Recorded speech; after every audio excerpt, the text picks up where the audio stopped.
په جامع او کامل قانون او دغه په تطبیق سره کولی شو یو داسې ټولنه رامنځته کړو چې عدالت پکې تامین شوی او د خلکو سر مال او عزت له تیري او تعرض او تجاوز خوندي وي. د دین یوه لویه برخه شریعت او قانون دی. هماغه دین چې خلک وایي معنی دین وایي. اسلام دشمنان چې دین باید له سیاست نه بیل کړی شي. د دغه دین یوه لویه برخه شریعت او قانون دی. د قرآن نږدې 1500 آیاتونه داسې قوانین او احکام زموږ مخې ته ږدي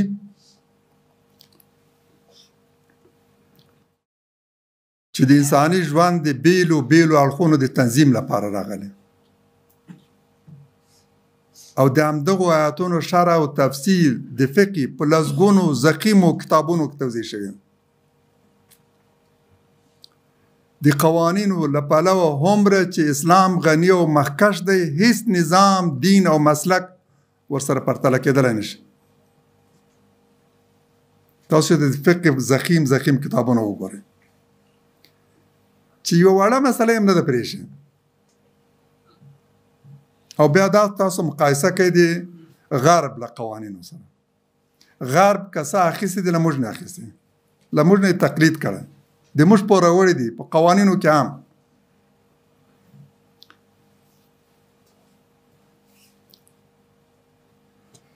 راشئ د قرآن ځینو څرګندو لارښوونو ته ځیر شو چې په دې ارتباط زموږ مخې ته ایښودل شوي. قرآن فرمایي وأنزلنا إليك الكتاب بالحق مصدقا لما بين يديه من الكتاب ومهيمنا عليه فاحكم بينهم بما أنزل الله ولا تتبع أهواءهم عما جاءك من الحق لكل جعلنا منكم شرعة ومنهاجا ولو شاء الله لجعلكم أمة واحدة ولكن ليبلوكم فيما آتاكم فاستبقوا الخيرات إلى الله مرجعكم جميعا فينبئكم بما كنتم فيه تختلفون. المائده 28 آیات. پیغمبر علیه السلام ته لارښوونه کیږي او تا ته مو دا په حق ولاړ کتاب نازل کړ. د هغو کتابونو تصدیق کوونکی چې ترې د مخه و، د ټولو مخکنیو کتابونو تصدیق کوونکی ومهيمنا عليها ومهيمنا عليه او پرې احتوا کوونکی مهیمن ده په دې ټولو کتابونو چې له دنه مخکې راغله. یعنې ټول مخکني کتابونه و هدایات او احکام لارښوونې احتوا کړي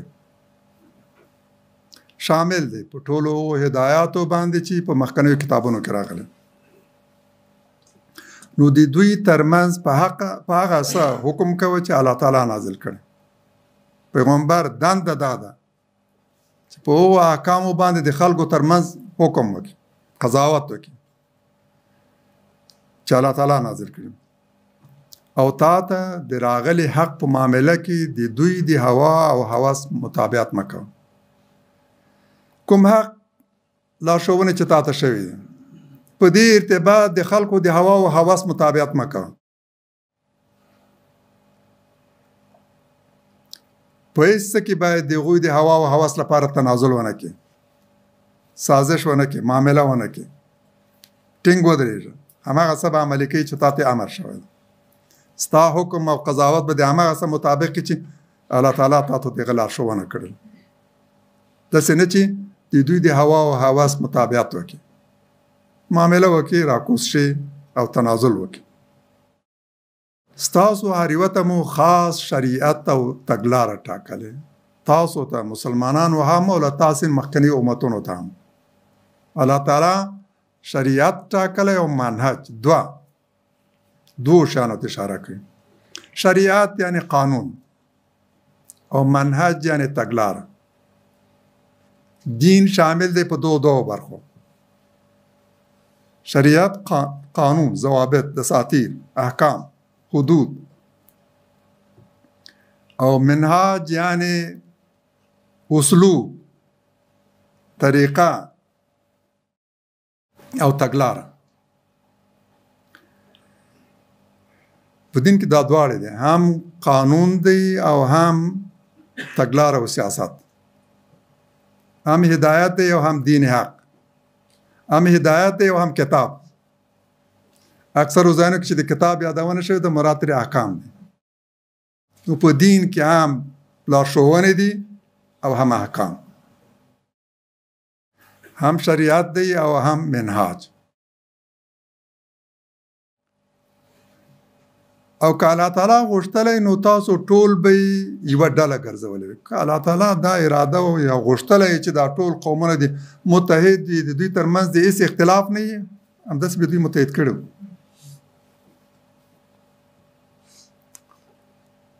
د الله تعالی سنت دا نه دی. الله تعالی خلق پرېږدي خپلې مخې ته چې په خپله لار انتخاب کړي، له دوو لارو نه یوه ځان ته غوره کړي. مجبوره کوي نه، د یووالي په ارتباط هم نه مجبوره کوي. که الله تعالی غوښتلی ټول نو به یو امت جوړ کړی وي، د دوی ترمنځ به هېڅ اختلاف نه و. خو غواړي په هغه څه سره مو وازموي چې درکړی دی، نو د ښېګڼو په لورې تلوار وکړي. الله تعالی انسان داسې پیدا کړی چې آزموي، هغه ته اختیار ورکړی او د انتخاب واک یې ورکړی. د هغه د ازمویلو فیصله یې کړې ده چې دا له خپل د اختیار واک نه څنګه استفاده کوي، سمه که غلطه. د الله تعالی سنت او اراده هم دا ده. انسان هم داسې پیدا کړی. انسان ازموي دا ځکه چې هغه ته اختیار واک ورکړی. ازموینه د هغه چا په ارتباط تحقق مومي او مصداق لري چې هغه اختیار هم ولري له ځانه.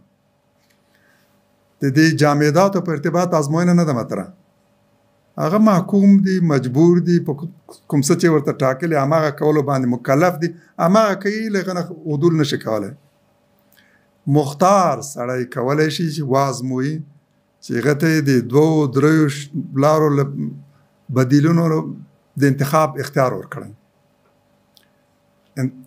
ازموینه امتحان په همدغسې مواردو کې مطرح ده چې د یو چا سره اختیار هم وي او واک هم وي، د انتخاب واک ولري. نو تاسو له همدې اختیار نه په استفادې سره د ښېګڼو لوري ته تلوار وکړئ. ستاسو ټولو ورتګ د الله تعالی لوري ته دی، نو په هغه څه به مو خبر کړي چې اختلاف مو پکې کولو. د دې مبارک آیت اساسي مطالب دا دی. رسول الله صلی الله علیه وسلم ته قرآن ورکړی شوی چې مخکني نازل شوي کتابونه تصدیق کوي. د هغوی په ټولو مطالبو یې احتوا کړی. خلاصه دي مخکنیو کتابونو دی، جامع دي ټولو مخکنیو کتابونو. د الله تعالی له لوري نازل شوي کتابونه د اساسي مطالبو له پلوه ټول سره ورته دي. د اساسي مطالبو له پلوه د الهي کتابونو ترمنځ، قرآن او مخکنیو کتابونو ترمنځ هېڅ توپیر نشته. په قرآن کې ټول هغه اساسي مطالب راغلي چې په مخکنیو کتابونو کې راغلي. پیغمبر علیه السلام په دې ماموره شوی چې د خلکو ترمنځ د قرآن له احکامو سره سم حکم وکړي. دا د پیغمبر یو دنده ده. پیغمبر یو حاکم ده. هغه به د خلکو د قضایا او لانجو ترمنځ حکم کوي. دین راغلی د همدې لپاره. دین راغلی د حکومت کولو لپاره. پیغمبر علیه السلام هم په دې ماموره شوی چې د الهي دین او احکامو مطابق به د خلکو د شخړو منازعاتو په ارتباط حکم کوي. یعنې هغه حاکم دی، د په لاس کې حکومت دی، هغه د حکومت جوړولو کولو لپاره راغلی ده. د دې معنا دا ده چې دا کتاب د حاکمیت لپاره راغلی، د دې لپاره چې د خلکو ټول خپل منځي منازعات دغه کتاب مطابق حل و فصل شي. دا یوازې د تلاوت لپاره نه، بلکې د تلاوت ترڅنګ د قضاوت او حاکمیت لپاره راغلی. په هیڅ کې به د خلکو هوا او حواس او نفسي غوښتنو ته نه تسلیمیږي. داسې نه چې د دوی د خوشحالولو لپاره په کوم حکم کې د کوم حکم په ارتباط عمل کول پرېږدي، تنازل وکړي، ایرې کې شاته وغورځوي. مکلف د احکام به عملي کوي. خلک غواړي که نه غواړي، راضي دي که ناراض. الله تعالی د زمانې پار پړاو کې او هر امت ته د دوی له وضعیت او شرایطو سره سم هادي پیغمبر او لارښود کتاب لیږلی.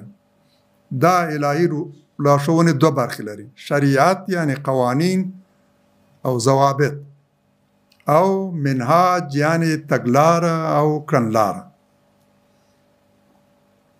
داسې نه ده چې یوازې مقررات او قوانین او ضوابط لیږلي وي او د دغو قوانینو، ضوابطو، مقرراتو او احکامو د تطبیق طریقه په خپله د خلکو خوښې ته پرېښودل شوې ده،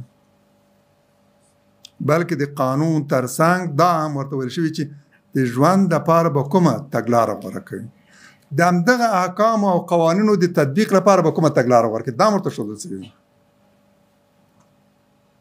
دا هم زموږ خوښې ته نه دی پرېښودل شوي چې د خپلو هوا او حواس مطابق به تګلاره او سیاست غوره کوو. الهي ادیان د انساني ژوند ټول اړخونه اتوا کوي او ټولو اړتیاو ته ځواب وایي. که الله تعالی غوښتلی ټول انسانان به یې داسې پیدا کړي وو چې له فکري او اعتقادي پلوه په دوی کې هیڅ توپیر او اختلاف نه را پیدا کېده. د ټولو دین او مذهب به یو و، خو الله تعالی انسان داسې پیدا کړی چې کولی شي له دوو لارو یوه په خپله خوښه غوره کړي. له نورو مخلوقاتو د ده توپیر په دې کې دی چې اراده او اختیار ورکړی شوی. محکوم او مجبور نه دی پیدا کړی. دغه واک او اختیار د ده د امتحان او آزمایښت مجال دی چې معلومه شي دی له خپل اختیار او ارادي او ازادي څنګه استفاده کوي. الله تعالی په دې راضي کېږي چې انسان د ښېګڼو په لوري تلوار ولري، خپل استعدادونه، واک او اختیار په دې لار کې وکاروي. په پای کې د ټولو ورتګ د الله تعالی لوري ته دی. په هغه څه به یې خبر کړي چې اختلاف یې پکې کوه. د قیامت ورځ او مکافات او مجازات د دې لپاره ټاکلي چې هر چاته د خپل ازمایښت پاڼه په لاس کې ورکړی شي او دغه مطابق ورسره معامله وشي. د انسانانو ترمنځ د اختلافاتو حقیقت څرګند شي او هر څوک د خپلې عقیدې او عمل حقیقي پایله او سزا وګوري. دریم عنوان به انشاءالله په راتلونکي